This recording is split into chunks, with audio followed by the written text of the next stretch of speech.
yung key goal na gusto nyo i-pursue, kung meron kayong mga nilalakad guys, maaaring ma-push yung mga negotiation, kung nakikipag-negotiate kayo sa mga kontrata, sa mga sales, sa mga documents, sa mga transaction, sa mga projects. Iba-iba kayo ng sitwasyon mga kapiksi, pero mapupush yan mga, yung iba sa inyo maaaring magkaroon ng mga contract signing this month. So push nyo yan guys.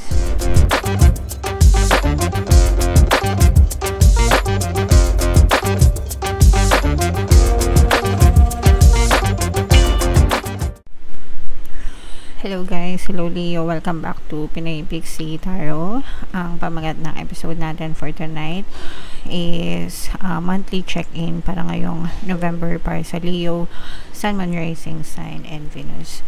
If in case guys na hindi kayo nakaresonate dun sa ating monthly reading for November, panoorin nyo tong video na to, baka nandito yung energy nyo guys. So unahin natin tong deck na to mga kapiksi, tingnan natin yung mga mensahe sa inyo or yung mga paparating sa inyo guys. So una, meron tayong self-respect mga kapiksi. So dapat, ito yung given, no? Dapat meron ang bawat isa sa atin guys ay meron nito, no? Respeto sa sarili, pagmamahal sa sarili.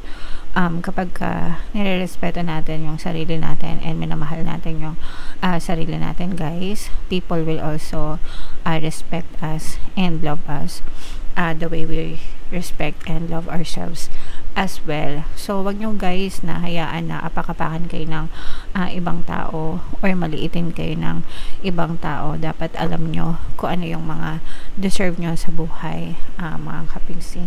You deserve nothing but love and respect. All the love and all the respect in this world. Kahit na asawa nyo pa yan or jowa nyo pa yan, kahit na magulang nyo pa yan or kamag-anak nyo, wag niyong hayaan na maliitin kayo and apakapakan kayo mga kapiksi.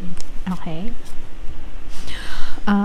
Wow, so another message for you Leo, meron tayong Rainbow Reviver. Ito guys, maganda ito kasi ibig sabihin ito guys, no, nagsisimula na kayong survive, nagsisimula na kayong recover, maka-survive, maka-recover, makabawi sa buhay nyo, lalo na kung naging biktima kayo ng mga pagsubok, ng mga challenges sa buhay nyo mga kapiksi. Okay? So, magsisimula ng magbago yung takbo ng buhay nyo. Basta tuloy-tuloy nyo lang guys yung pagiging positibo. Kung nandun pa kayo guys sa stage na may mga problema pa kayo, okay lang yan. Just tell yourself na this too shall pass. Lilipas din ito and magiging ma-okay din kayo. And i-anticipate nyo guys yung pagdating ng mga blessings sa buhay nyo. Okay? And another message for you Leo. Wow, ito guys, guardian. Ito maganda to guys kasi ibig sabihin nito, kung ano yung aanihin mo sa buhay mo guys, kung ano yung aanihin mo, depende sa kung ano yung tinatanim mo sa hardin mo, 'di ba? So yung hardin mo, yan yung isip mo mga kapiksi. So imaginein mo na yung isip mo yung hardin mo, lahat ng itinatanim nyo dyan, yun yung ma-experience nyo sa inyong physical reality. Kaya every time guys na naninega kayo, every time na nagre-reklamo kayo, every time na nakafocus kayo sa mga problema guys, tinatanim nyo yan sa hardin, sa isip nyo mga kapiksi. And kapag yan at yan ang tinanim nyo, yan at yan din yung aanihin nyo sa buhay nyo. Ibig sabihin yan at yan din yung may experience nyo. Problema, pagsubok, mga reklamo, mga pighati, mga challenge, kahirapan, kalungkutan, no? So again, kung anong tinanim nyo, yung aanihin nyo. Kaya kung gusto nyong mag-ani ng mga magagandang experience sa buhay nyo, kailangan yung tinatanim nyo sa isip nyo maganda, no? Pero hindi naman agad-agad yan magbubunga kasi kailangan nyo pang alagaan yan. Tinatanim nyo sa isip nyo. So magtanim kayo ng kasaganaan sa isip nyo. Kapayapaan, kaligayahan, kasaganaan, pagpapala, blessings, mga swerte, 'di ba? Kaperahan, pag-ibig, yan dapat yung palagi nyong itinatanim and aantayin nyo ngayon na magbunga yan sa inyong physical reality. So it takes time. Kagaya ng hardin mga kapiksi, it takes time para magbunga bago nyo maani. Ganun din sa ating physical reality, guys. Ang importante is araw-araw lang magtanim kayo kung ano yung gusto nyong mangyari sa buhay nyo. Alright? And dadating yung time na aanihin nyo lahat yan. Okay? Sana naintindihan nyo, guys, kasi napakaganda ng mensahe sa inyo. So, itanim sorry. I-mind nyo na itong mga self-respect na to, itong mga pagbangon, pagbawi sa buhay, guys. I-mind nyo na sa comment section. So, shuffle natin to, guys. Hanapin natin yung energy ng Leo. Habang sinashuffle ko to, panoorin nyo muna, guys, yung video natin regarding sa ating paano mag-manifest ng abundance video course. Kapiksi, sawa ka na ba sa mga struggles at hirap sa buhay mo? Masipag ka ba at masikap sa buhay ngunit hindi ka pa rin umaasenso? Ilang beses ka na bang nag-attempt mag-negosyo at mag-invest pero palagi ka pa rin nalulugi? Sa pagkakataon na ito ay maaaring may subconscious beliefs ka na nagiging balakid sa iyong pag-unlad at pagyaman. Introducing, paano mag-manifest ng abundance video course. Dito ay matututunan mong ma-overcome ang mga balakid mo para tuluyan ka ng umunlad, umasenso, sumagana, maging matagumpay, successful at maswerte sa iyong kabuhayan, pera, trabaho, negosyo, salapi at kaperahan ng bonggang-bongga. Dali, mag-send na ng email sa pinoypixie@gmail.com at simulan na ang iyong pagyaman ngayon. Alright, so sa lahat ng gusto mag-avail ng course, guys, naka-flash sa screen nyo. Una, meron tayong paano mag-manifest ng abundance video course, paano mawala ang third party at magkaroon ng harmonious na relationship, and paano pabalikin si ex reverse breakup. Sa mga interesado, guys, mag-send lang kayo ng email sa pinoypixie@gmail.com.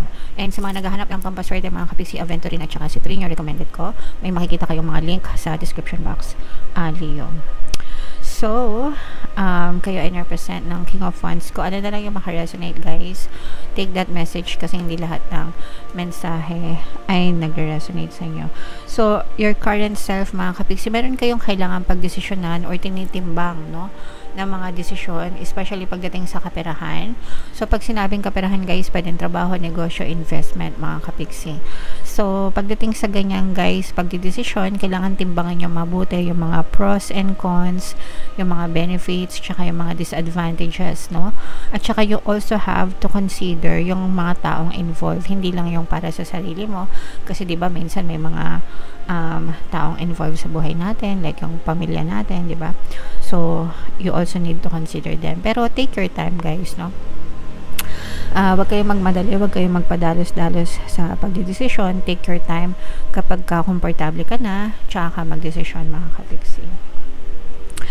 Yung theme of the month, guys, gusto nyo malampasan yung mga financial troubles nyo, financial struggles, lalo na kung namomroblema talaga kayo sa pera. Pero sabi nga natin, guys, no, with this Rainbow Reviver energy, malalampasan nyo rin itong mga pagsubok na to, guys, and makaka-recover and makakabangon din kayo. Basta you just have to keep on persisting, mga kapiksi. And pagdating sa pera, guys, no, always mag-affirm. Kahit kinakapos kayo or kahit nananagana na kayo, mga kapiksi, it's still better to affirm. Yung mga money affirmations na sinishare ko, money come to me, palagi ako may pera, palagi ako nagkakapera, I'm the king of abundance, I'm the queen of abundance. So, kabisaduhin nyo lang yan, sabihin nyo araw-araw, i-type nyo na rin sa comment section. Guys, yan lang yung ginagawa ko araw-araw. Palagi lang ako nag-affirm, hindi ako nag-overthink, guys. And promise, ang gaan ng daloy ng pera sa buhay ko, mga kapiksi. Kaya ko yan sinishare sa inyo para gayahin nyo rin. Copy-paste lang, guys, okay? Yung key goal na gusto nyo i-pursue, kung meron kayong mga nilalakad, guys, maaaring ma-push yung mga negotiation, kung nakikipag-negotiate kayo sa mga kontrata, sa mga sales, sa mga documents, sa mga transaction, sa mga projects. Iba-iba kayo ng sitwasyon, mga kapiksi, pero mapupush yan. Yung iba sa inyo maaaring magkaroon ng mga contract signing this month. So, push nyo yan, guys. Yung mga obstacle na kailangan nyong ma-overcome, guys, wag kayo masyadong, it's okay na maging masipag, pero don't push yourself too hard kasi baka mag-suffer naman yung inyong kalusugan, mga kapiksi, okay? So, kaya nga tayo merong kasabihan, aanhin pa ang damo kung patay na ang kabayo. So, make sure na alalay din guys, no, sa pagtatrabaho, sa yung okay na maging masipag pero kailangan nyo din magpahinga. Wow, and yung major accomplishment nyo guys, makakakita kayo ng mga tao na very supportive, mga tao na makatulong sa inyo, kasi masyado kayo magiging busy, no, kasi nga yung gusto nyong mangyari is malampasan yung mga financial problems nyo. So you will receive a lot of help, no, from other people, na pwedeng, yung iba pwedeng bigyan ka ng mapagkakakitaan, yung iba pwedeng pahiramin ka ng pera, yung iba pwedeng ipasok ka sa trabaho, yung mga ganon. So yeah, you will find help and support from other people, mga kapiksi, basta sipagan nyo lang, okay? And mag-focus lang kayo guys sa mga pangarap nyo, sa mga dinadasal nyo. Huwag kayong maging atat, no? Huwag kayong maging atat, kagaya nga, sabi ko nga sa inyo, diba? Kagaya ng hardin, dadating yung time na aanihin nyo yung mga tinanim nyo, pero it takes time, diba? So, inaalagaan yan mga kapiksi, kaya alagaan nyo yung mga pangarap nyo sa buhay, yung mga bagay na dinadasal nyo, and one day, mapapasay nyo din yan, may experience nyo din yan sa inyong physical reality mga kapiksi. Aanihin nyo lahat ng dasal nyo, lahat ng tinatanim nyo guys. What to embrace? This is about competition mga kapiksi, no? So competition is good para malabas yung better self mo, no? Yung better version mo, yung better version of yourself. So focus on yourself guys, and yeah, make it better mga kapiksi. Where to find support? This is an earth sign energy guys, Capricorn, Taurus, Virgo. So for some of you, literal na maaaring meron talagang earth sign na maaaring makatulong sa inyo, especially pagdating sa inyong mga financial problems mga kapiksi. And yung advice and support sa inyo guys, just keep on going keep on moving forward mga kapiksi, no? You just have to show up for yourself every day. Kailangan kumilos, hindi tayo pwedeng mag-wish na umunlad at umasenso pero tamad naman, diba? Hindi pwedeng ganon.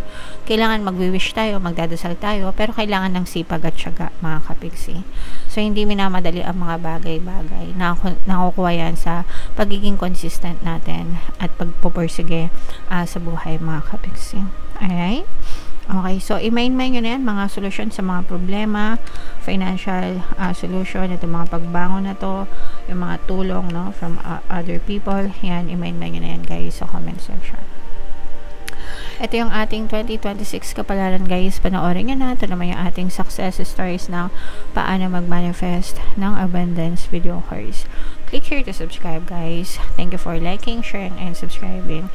See you next time. I love you all. Have a nice day. Bye-bye.